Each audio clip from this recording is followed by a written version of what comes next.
I don't know. I think we're skipping music today. It's not, the No, button's not no. happening. Okay. Welcome, everybody, to the bridge. We have a very special guest with us today, Jason Carney, and we are on episode 94. So Yeah. we're getting to that 100 place. Right. Um, and Sandy is the one who met Jason, and he has agreed to come on today. We're excited to hear his story. But Sandy, go ahead and do a little introduction. Oh no, quote first. Quote first. Quote first, and this is just for Jason because after reading his book, that he will relate to this. This is by Og Mandino, and his quote is, "Always do your best. What you plant now, you will harvest later." And I think about watering the bamboo. When I saw this saying, I thought that exactly was what he was going to share with us in his book. Okay. So there is a story behind how Jason became a guest with us today.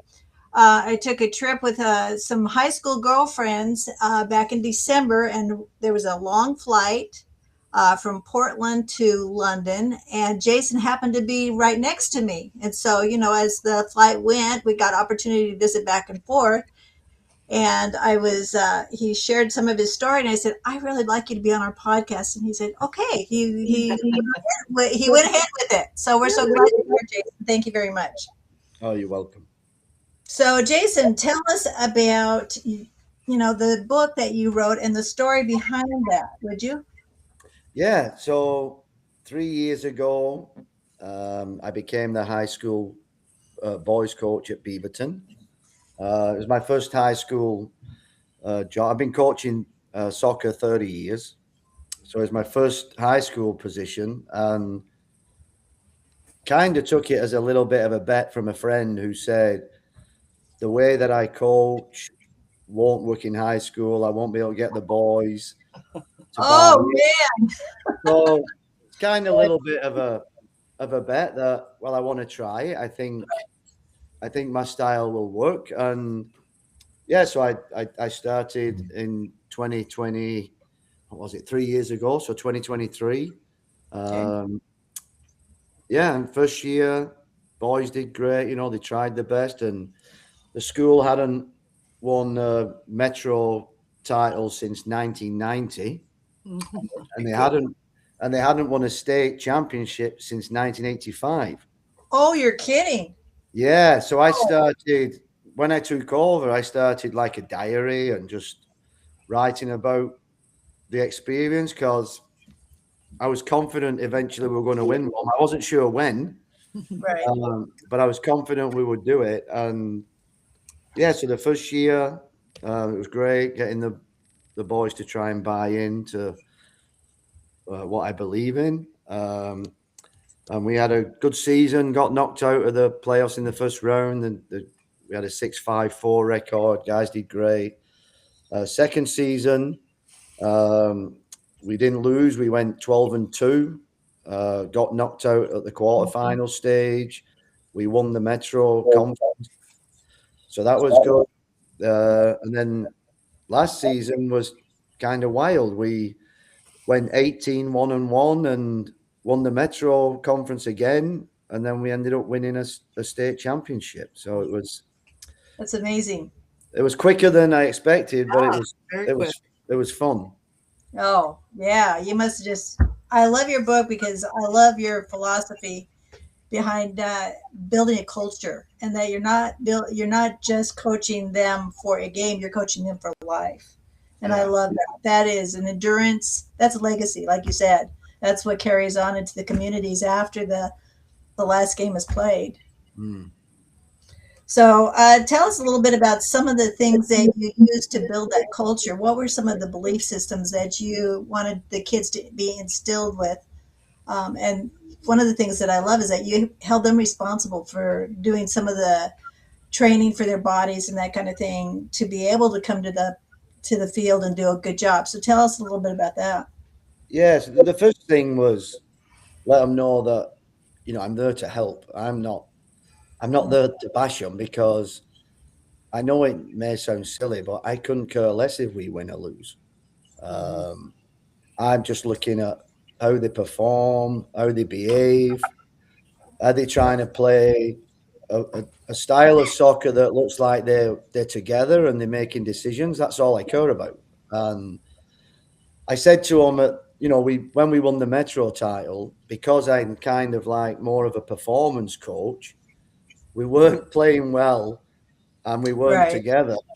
And when the night, and I felt really bad for them, but the night that we won the second Metro conference, I didn't look happy.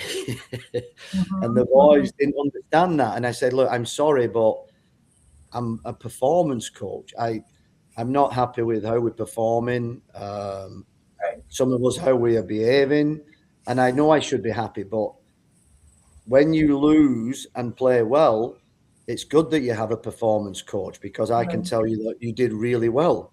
I said, but kind of sucks when you're winning and you're not doing well.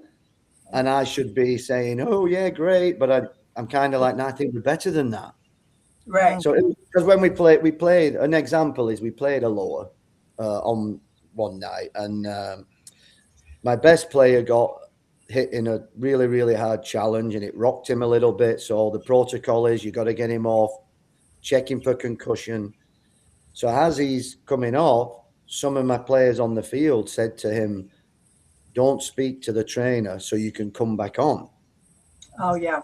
So that infuriated me. Of course. Right.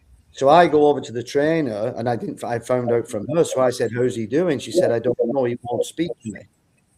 Oh. So I'm like, what? And I said to him, hey, she's trying to help you. When she asks you a question, you got to tell the truth. Right. And she said, oh, some of the players on the field said, don't tell her. So I said to him, well, if she clears you, you're not going in. It's as simple as that. That's it. You're not going in. You're done.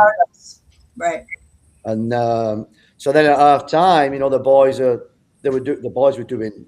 It was the best we've ever played, and I just said, hey, I'm not talking about that. I'm going to talk about who are the guys that said to him, don't tell the trainer.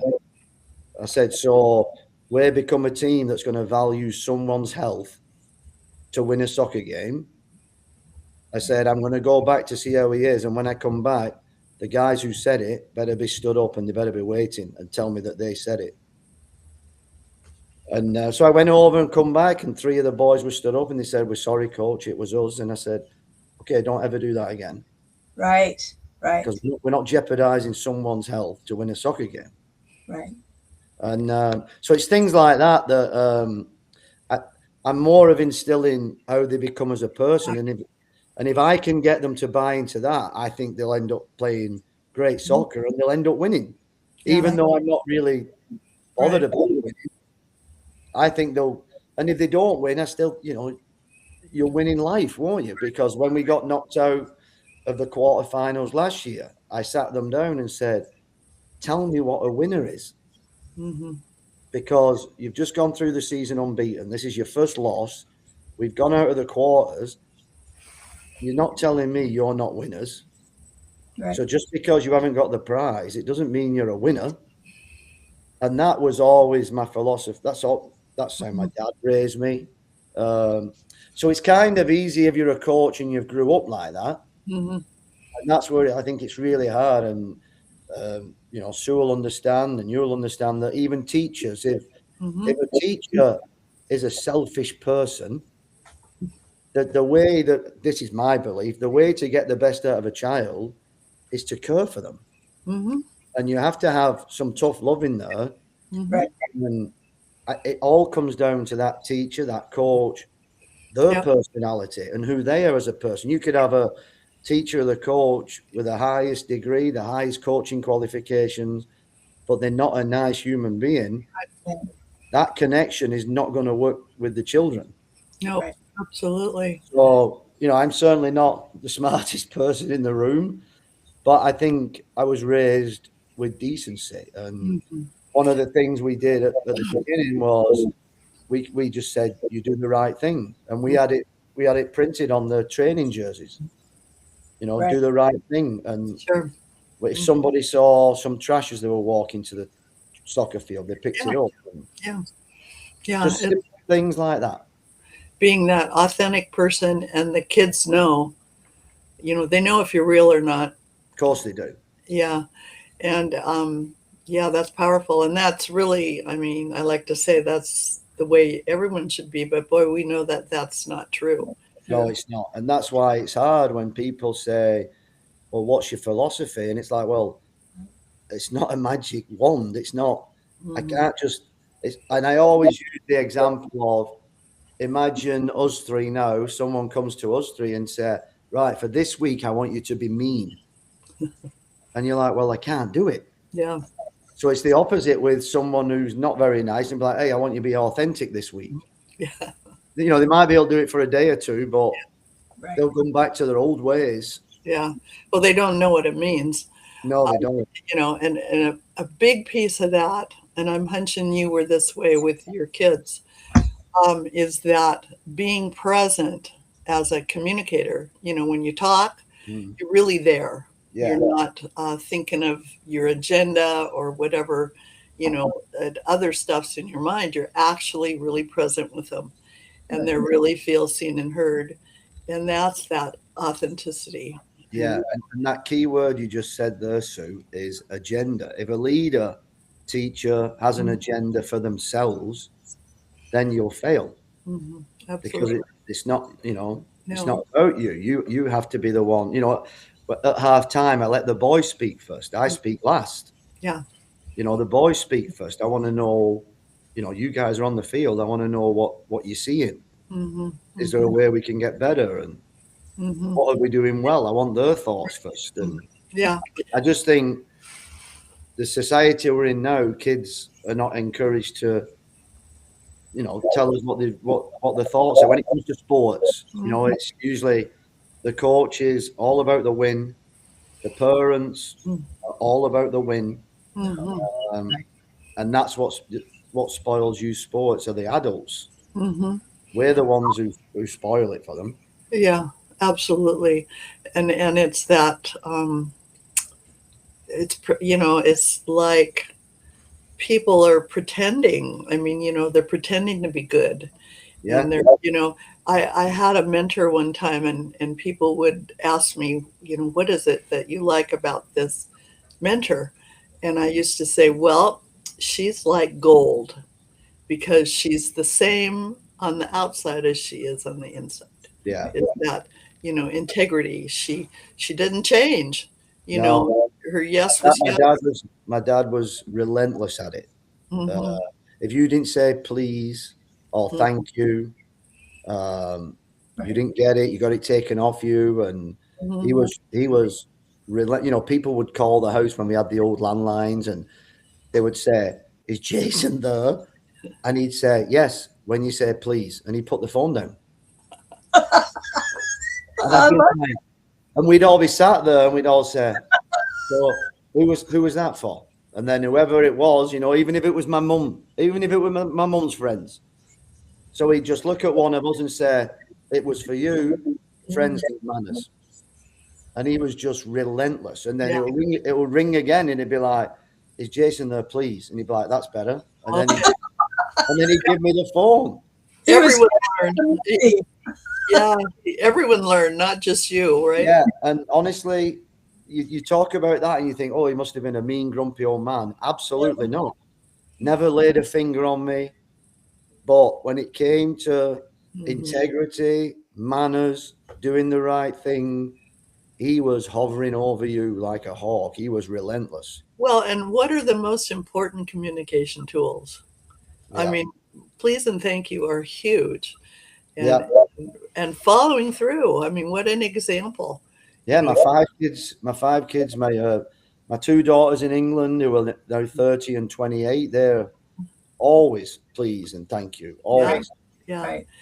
And people notice. People notice. Yeah, And that's absolutely. the thing, Stu, when they notice, how sad is it when someone says, "Oh my goodness, they've got manners." Yeah. And you're like, "Oh, that's Unfortunately, our society has gotten less and less that way, and it makes me really yeah. sad. Just common courtesy seems like it's Mhm. gone down the tube. Yes, it has. And but it has a lot to do with noticing.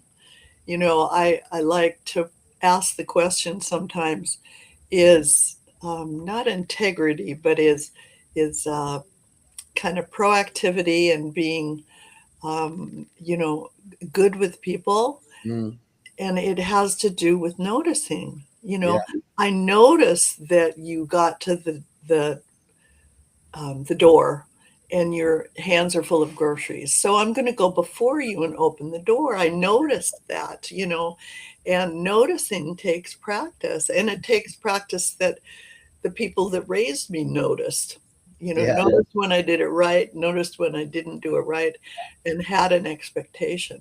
Yeah. yeah, Developing the habit, and you talk about that. It's not a one-time done thing. It's one of those things that you do over and over again, so that it becomes part of who you are as a person. Right. yeah. And because of that consistency with it, the senior boys on the team, they help the younger players. Where Right. every time after every single practice, we say, right, let's clean up. Uh, Everybody does the bit, and everybody contributes.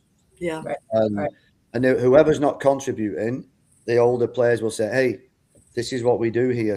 Get something, yeah, and those little things people think yeah. doesn't matter, but it makes a massive difference. Oh, it Right. does. It does. The And you consistency. didn't always choose the one that had the highest skill, because if you saw that they were I kind of person, you knew they weren't going to be a team player, correct?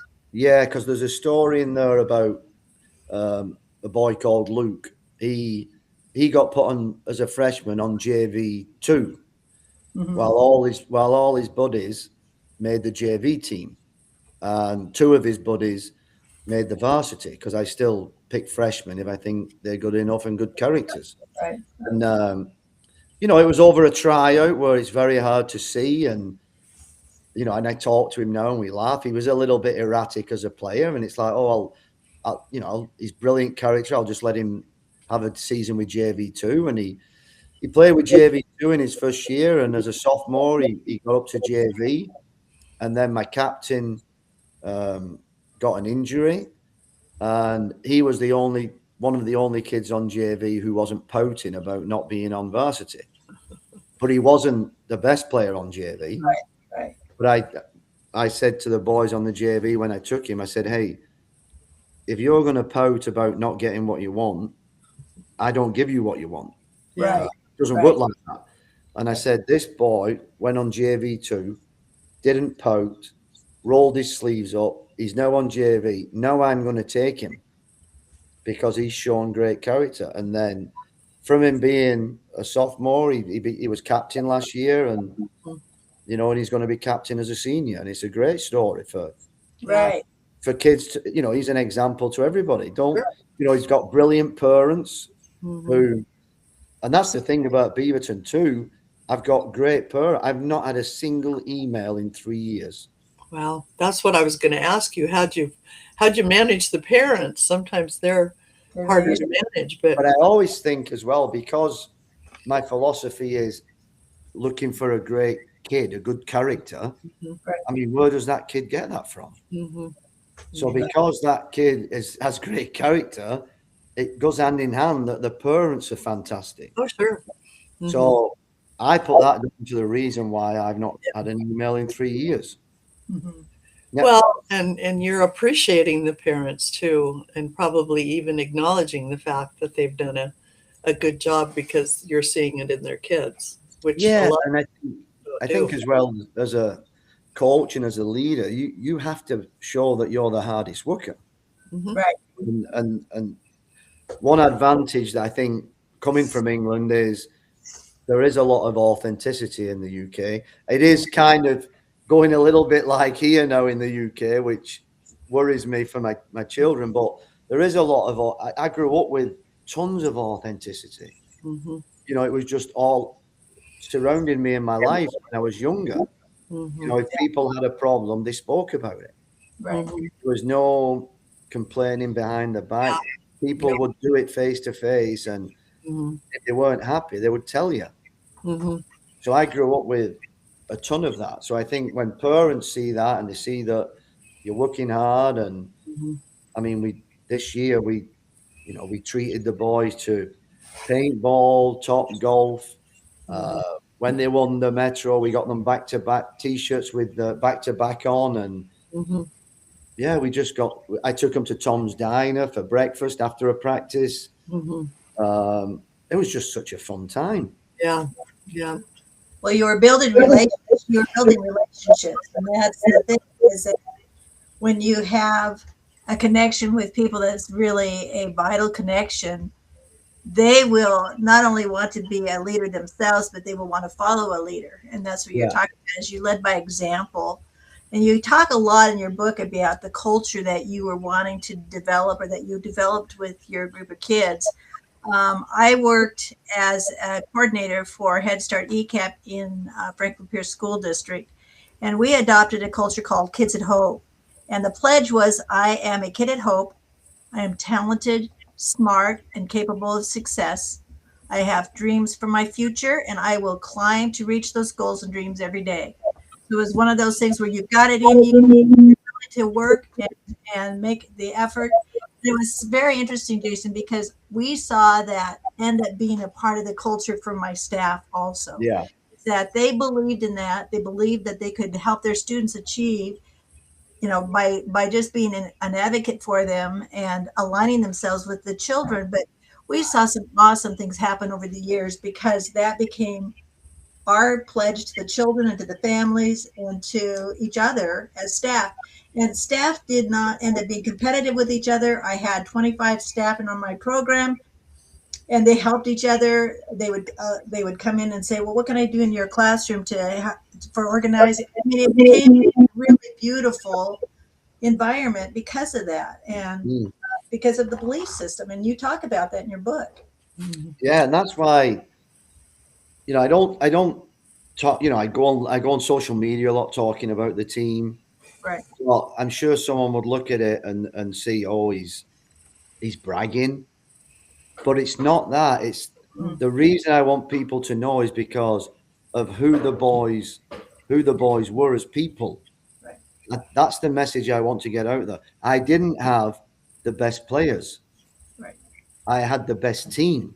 Mm-hmm. The players who bought into this working together, it's fun for them, Mm-hmm.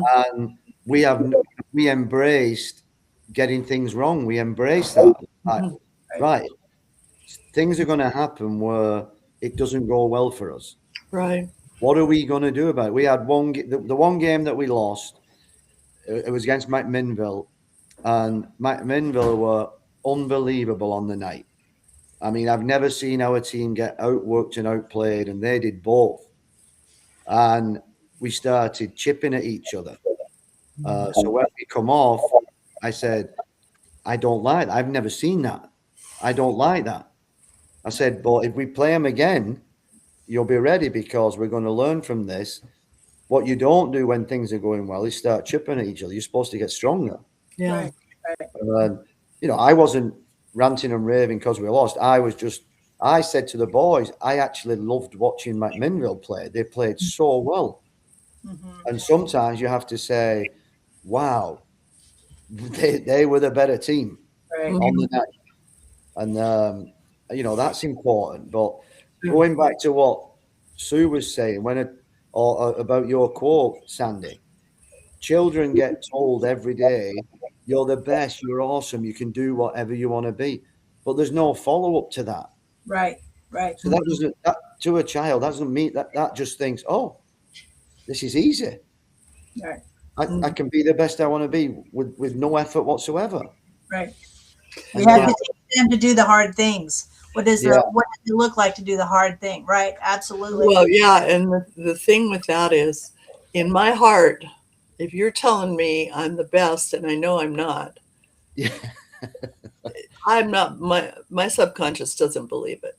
Well, So there, I have to fill that bucket with those gold coins to really believe that, maybe I don't win, but my spirit's good. Yes. My heart's good, and I'm meeting those high expectations. So I can be good, but it can't be good when it's full of empty cotton candy. And that's where, in England, the authenticity, someone will tell you when you're spouting, I'm the best. Where here, someone will be like, I'm the best. And everyone's like, oh, great. Where in Yeah. England, they'll be like, shut up. You are not. Little real. Well, Some and I teams heard, will tell you, you're not very Yeah. good. Right. what I heard when we were talking about culture, I kind of wrote down the word clean. Kind of a clean culture has to do with honesty and truth. Yeah. And, one of I think it's a financial word, fidelity. And it's that, it's truth. And the whatever the coin is, it matches it. So it's held up by something. And you created a clean culture Yeah. where Parents, teachers, court, we have to be truth tellers. Right. And Right. but it's how we put it. If someone's not very good and they're saying, I'm amazing, you don't want to turn around and say, well, you suck. Right. It's like, well, you have to be a truth teller and you Yeah. have to find a way of telling the truth to them, but trying to, if they want to get better, try and figure out, well, what do you want? Yeah. Yeah. And what are you doing? I mean, if you don't know how to read, what are you putting the time in Yeah. to learn how to read, because Yeah. it doesn't just come out of thin air. Mm. But you have to have some of those markers. I mean, I remember I was the gatekeeper in one of the schools I taught at, and I wouldn't let my third graders go to fourth grade until they knew how to read. But I Right. was the only one in the school, you know what I mean? They were promoting people. And, if you don't know how to read in fourth grade, you're just going to sink really fast. Yeah, because there is a rule in high school sports that if the kid doesn't pass 5 classes, they Mhm. can't play. And you've got, and I was certainly one of them as a kid. I wasn't the smartest. School was really hard for me. But what I was as a kid, I was relentless at finding out, How to right, make a what is it? How do I figure that out? Yeah. Right. And back, the teachers would help, and I still don't get it. I need to know. I still don't understand. Tell me again. Mhm. And they would never roll their eyes. They would, They'd right, this is it. And I'd be like, I don't. So I would say to the team, look, if you don't pass classes, I'm going to do some digging and find if you're still doing your very best, Mhm. and I will fight for you. But if I go to the teacher and say, how is he in class? And they say he's a waste of space, then I'm not fighting for you. Mhm. I said, but some of us here are going to struggle in class. Mhm. I struggled in class, Right. Right. but you can struggle, but you can still be doing your best. If your best is failing a class, that's Mhm. okay for now. Yeah. Can we get better? Well, and one of the most important leadership traits is being a learner. Yeah. So part of struggle is learning how to learn the way you learn. It's and so I heard you say something really on in our broadcast about decision making. Mm. And so I want to know more about that, because I'm hunching I have an idea, but I want you to tell me. So in soccer, you have like to help the children. We have like reference points of them making a decision, and Mhm. it's Oh, the soccer ball, it's the space, it's the opponent, and it's your teammates. Now, depending on the child, everybody's going to be different. If I was a 10-year-old, I could focus on everybody knows where the ball is. mhm. So I know where the ball is. Now I as a 10-year-old, I couldn't do all four of those in a Right. in a millisecond in a soccer game. Mhm. I would be right, where's the ball? Where's the opponent? I could handle those two. So my decisions on the field are based on that. Okay. And then I say to my players, I just want you making a decision based off that. If you can bring your teammate in, great. If you can bring where the space is, great. Mhm. Everybody knows where the ball is, so we can all do that. Mhm. Right. Right. So focus on ball and opponent. Based off that, what is your decision going to be? So then I say to them as well, you've got to have at least 3 options floating around in your head. Mhm. And then when the ball arrives or you've got to move somewhere, pick one of those options. I couldn't care less if you get it wrong. but you must pick one. Because if you're running around and I say, why did you move there? And you say, I have no idea, Right. then you're not learning. Yeah. You've got to say, well, I moved over here because of this, and we can talk about whether you think it was right or wrong, but it doesn't matter if you got it wrong. You made one. And I think that in society now, Sue, I think kids struggle with getting it wrong. They have a massive fear of failure, They do. especially in sports. Mhm. You know, failure is not an option in youth sports, and it's absolutely No. it's killing the game and it's killing the joy of the game. Right. Right. I know that in the educational framework, I always state judgment shuts down learning. Yeah, And there's that fear, and you don't even have to say anything to me. I know even if you inside your gut rolled your eyes at me, yeah, I feel that energy. yeah. Or if So- I'm on the sidelines and I put my hands on my head, Mhm. or I'm waving my arms around. Absolutely. That energy goes, that negative energy. But so a further question, because I'm thinking those components that you just talked about are kind of the fundamentals of soccer. Yeah, yeah, they're like the reference points. Right. We do, we bring the goal into it as well, whether we're attacking it or defending it. So, But it kind of goes in order, though, right? yeah, and I have, I coach at FC Portland, where I'm the director of coaching. I coach the girls at FC Portland. So coaching the girls and then going off coaching the Beaverton boys are just completely two different things. Where the girls I've got, I'm trying to say to them, you can. And we have this mindset of I can and I will. And then with the boys, it's not no, but when I first took over Beaverton, it was, who do you think you lot are? So it was like totally different. And but there was one incident last year in the quarterfinals where one of the players at Beaverton looked over to the bench and McNary was on the attack. And he looked over and he said, Coach, shall I stand over here? And I just said, I'm not telling you. And my assistant coach was like, what? And I'm like, let him figure it out, bud. I'm not telling you. Yeah. What do you think? And if you get it wrong, who cares? You decide. Yeah. And my assistant's like, they're on the attack. And I'm like, I don't care. He's going to learn from it. Right. I said, if I tell him, he's going to ask me again. Yeah. You're causing dependency. My definition of coaching, and it's in any realm, I think, is eliciting best thinking in someone else. My daughter wanted she wanted to take her water bottle to school, and she's 11, and I was sat here at the table, and she said, "Oh, Dad, can you reach my water bottle?" And I said, "What would you do if I wasn't here?" And she's like, "What?" I said, "Just imagine I wasn't here. What would you do?" Yeah. And she's like, "Oh my gosh, Dad, that's mean."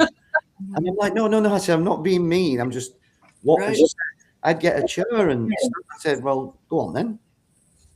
Yeah. Well, what you're talking about, Jason, is that you're giving opportunity to become a leader of yourself. Yeah. Right. Well, and letting the gravity land on you. Yeah. And then that builds self-confidence because I can do it myself. Whether as if you take it away from them, you're enabling them. You're causing them to be weak. Yeah. And another thing as well in, with the kids in sports, it's just all about me. And I convinced the boys at Beaverton that it's about we. Right. And I said, I don't want them talking about you in class. I want them talking about the team. Yeah. And my first year, everybody wants to be spoken about, don't they? The second year, I had a player who thinks he could win the game by himself and he wants everybody to talk about him. And I'm like, you're not going to win. If you have that mindset, you're going to be sat next to me. So you're not going to win the game by yourself anyway. So convincing them of that. And with Beaverton, we're very lucky. We've got an AD office that is phenomenal. I get along with the girls' soccer coach, the football coach. And even though people might think, oh, that doesn't matter, it does matter. Yeah, it does. Oh, Yeah. Because if I'm at loggerheads with the football coach, yeah. then No. our players are going to be at loggerheads with each other, Oh, yeah. and Yeah. they're in class with each other. Yeah. Well, and I used to say, in the schools, the kids learn the bullying from the adults. The adults are the ones that have bad relationships, or they're talking about each other behind back, and the kids are watching. So no wonder they're bullies. Yeah, I always say to the referees when they show up, Oh, hey, have a great game. You mhm, will not hear anything from my players or me. mhm. And I said, but if my players do say anything, I will drag them off. Yeah. And Yeah. then my son who sits on the bench with me, he's graduated. He always says, Dad, you need to get more angry. And I'm like, why? I'm not angry. The boys know what they're doing. I don't have to get angry. That's right. Yeah, yeah. Well, and that's really how it should be, not only in corporations, on sports teams, in classrooms. Yeah. I remember by December, my classroom operated on their own. So if there was a substitute that would come in, the kids ran the classroom. They knew what to do. Mm. And creating independence is about creating leaders. Yes. Mhm. And they need it more than ever. Oh, absolutely. And we just have so many egocentric leaders out there. Yeah. There's too many. There's no authenticity is disappearing. Mhm. Well, I think it's coming back because a lot of the people we talk to totally have the philosophy we have, and they believe that empowerment, and they believe in doing the right thing and being authentic, finding out who they are, becoming self-aware. And kids, it's hard to create the same kind of self-awareness that you can in an adult because of their age. I mean, they have to be. I mean, I don't think adults really become self-aware till they're in their 30s. Maybe on the prefrontal cortex stuff. Yeah. But I think it's coming of age. I hope so. And that's why the Beaverton story is so important, because the kids had it. Yeah.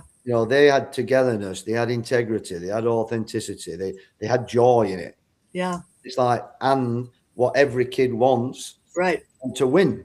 Mm-hmm. So they won by doing it like that. Yeah, they're winning from the inside out. Yes, they are. And it was honestly, it was remarkable to just watch them. Yeah. I'd get home after a game and I'd say to my wife, what is happening? Hey, Jason, that goes well into what you talk about, watering the bamboo. Can you tell us about that story? Yeah, well, when Chip Kelly was the coach at Oregon, that's when I first heard it. He spoke about watering the bamboo, and I thought, oh, that's perfect. That's what I believe in.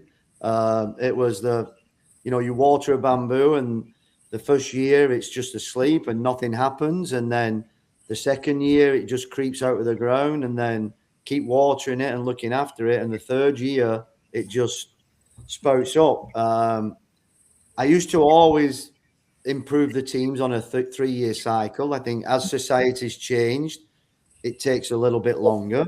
Yeah. And then club soccer is really hard for that philosophy, because people are willing to jump and go to another club when adversity hits.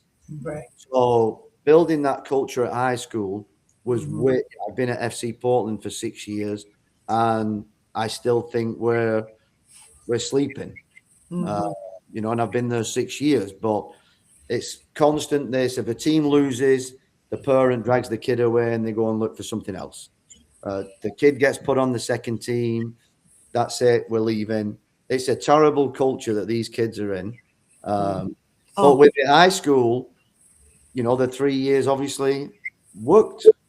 And then when Chip Kelly spoke about it, I'm like, that's a perfect philosophy for me, because I've certainly got patience and I don't cut anybody from my teams.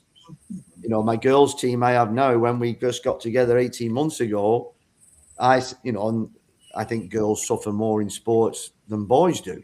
And I said to the girls, hey, congratulations, you've made next year's tryouts team. And they're all like looking at me confused. They're like, what? I'm like, next year's tryout, you'll be on my team. I don't cut anybody because in 12 months, you will be better than what you are right now. Yeah. So why would I jeopardize that process? You're going to be with me as long as I'm your coach.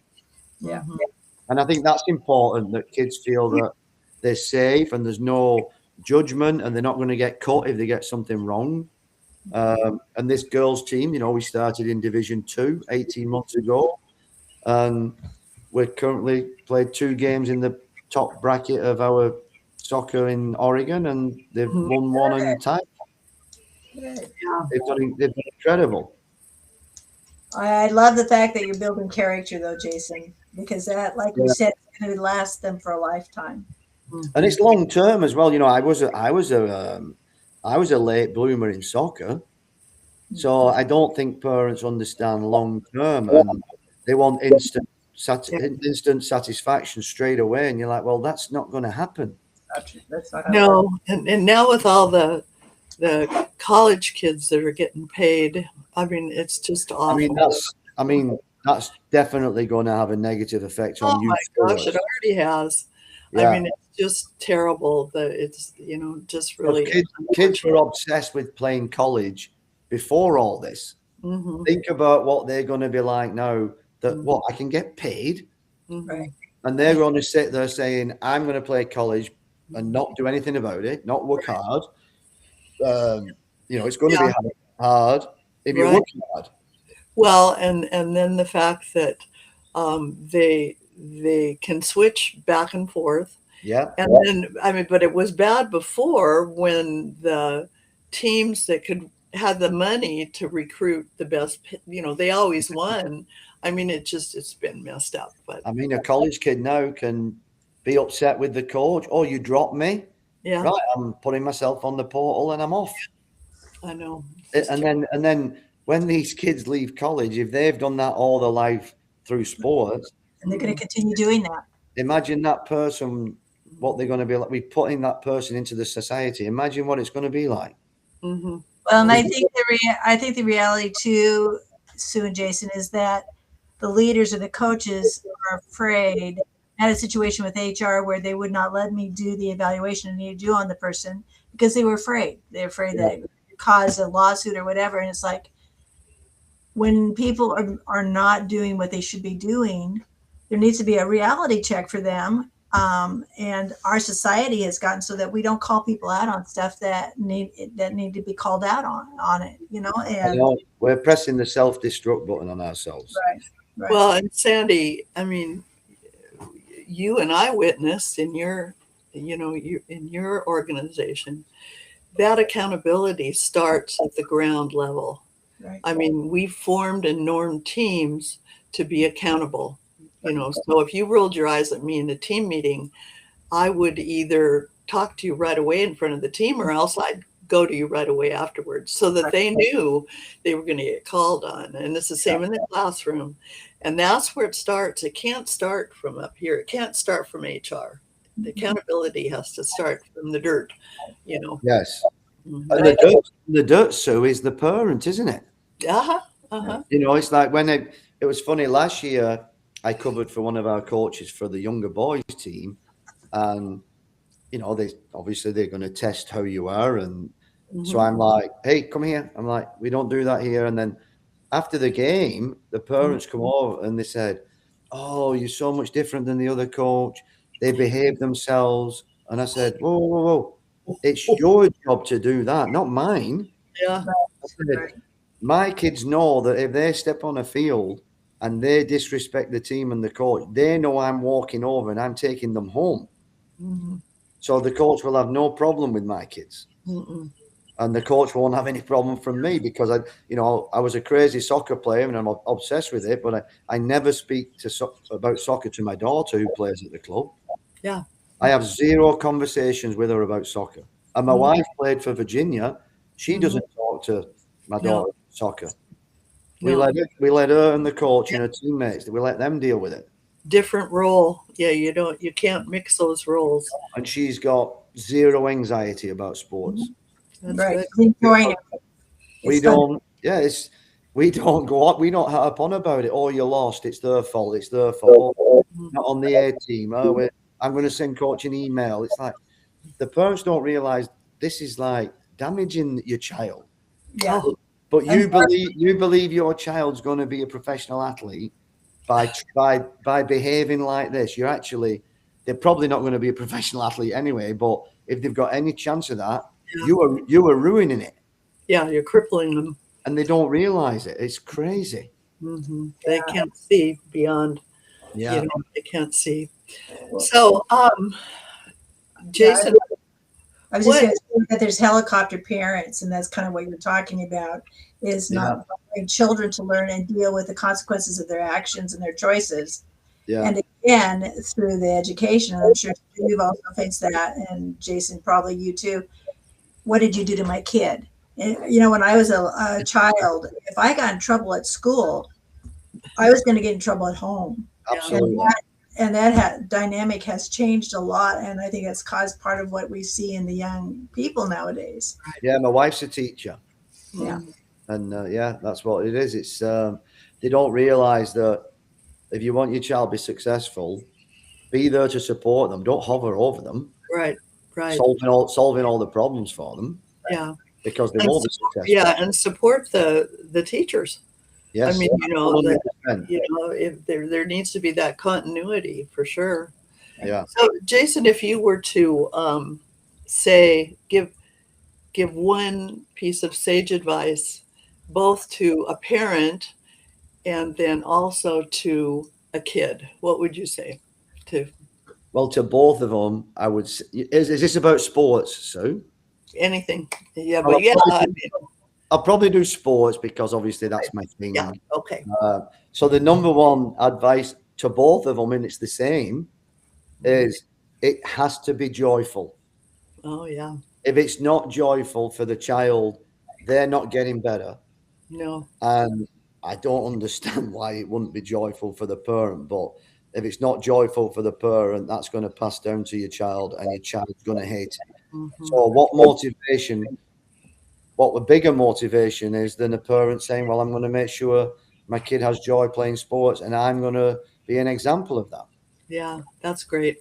And joy is such a component of having a good life. Looking for the joy and your development speeds up when it's joyful. Yeah, right. Absolutely. Good energy. Yeah. Because we work off, and I work off, my philosophy works off these.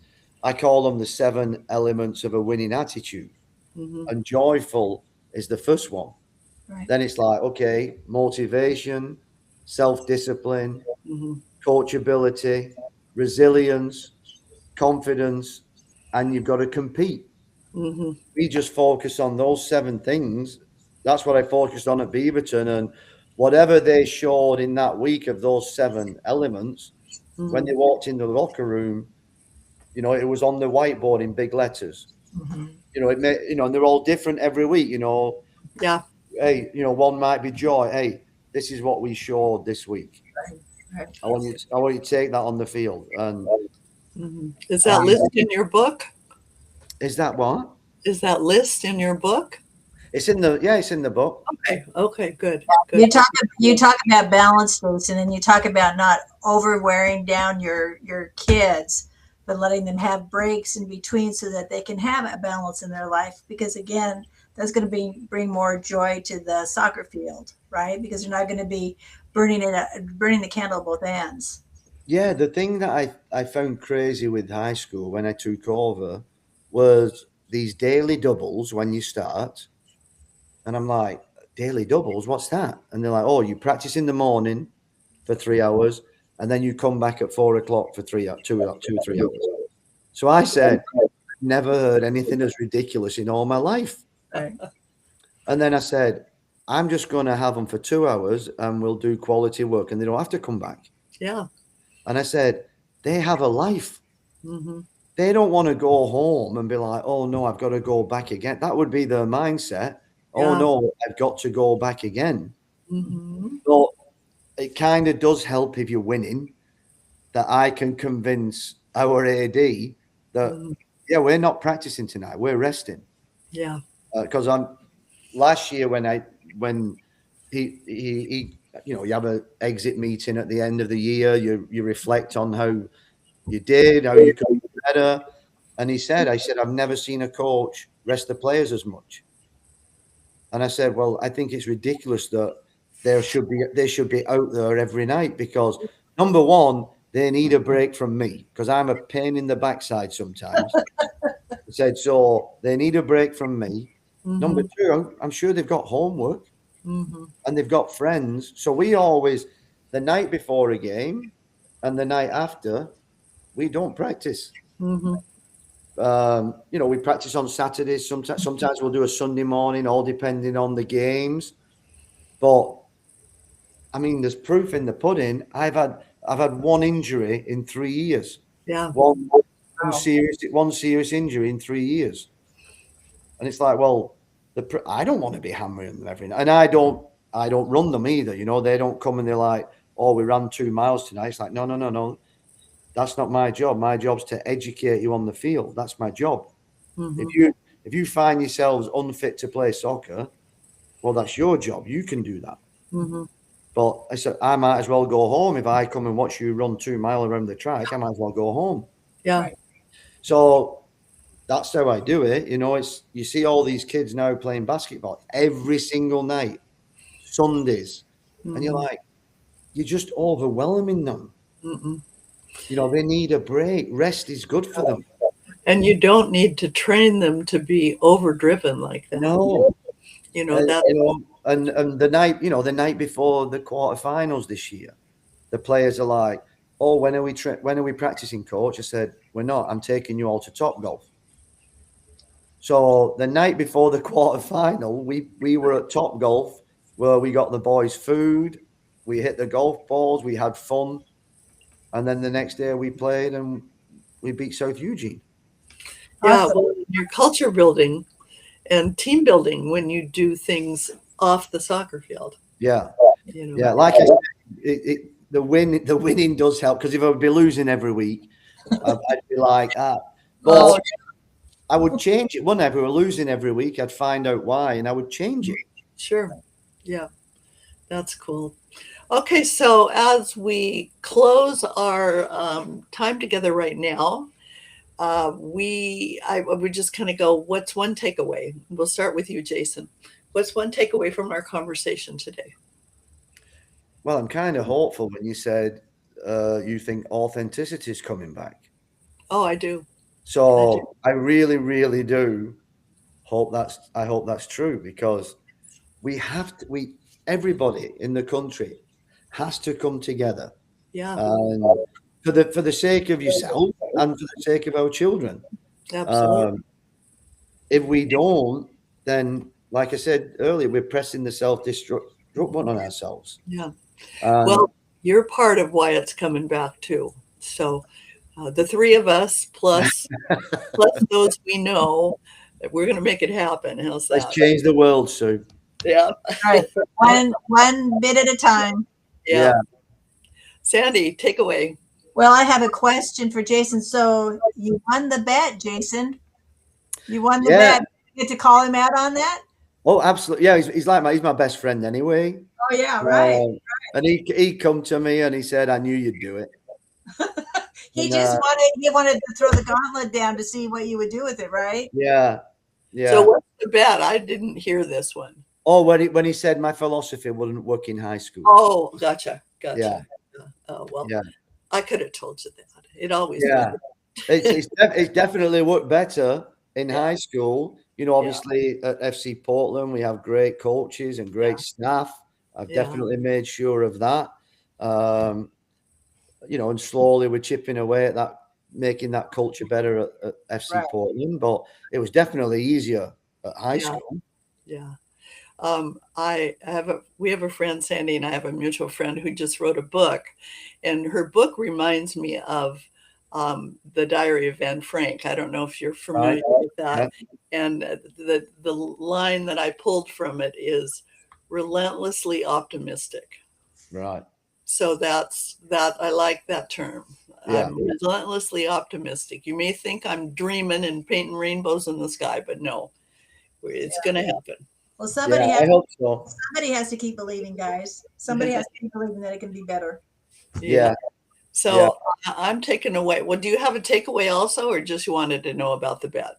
That was, well, my takeaway, I would say, is do the right thing. I love that. I love that. And being able to help people learn what the right thing is within their soul so that come into life being better people, doing the right thing. I love that. It's simple and it's so profound.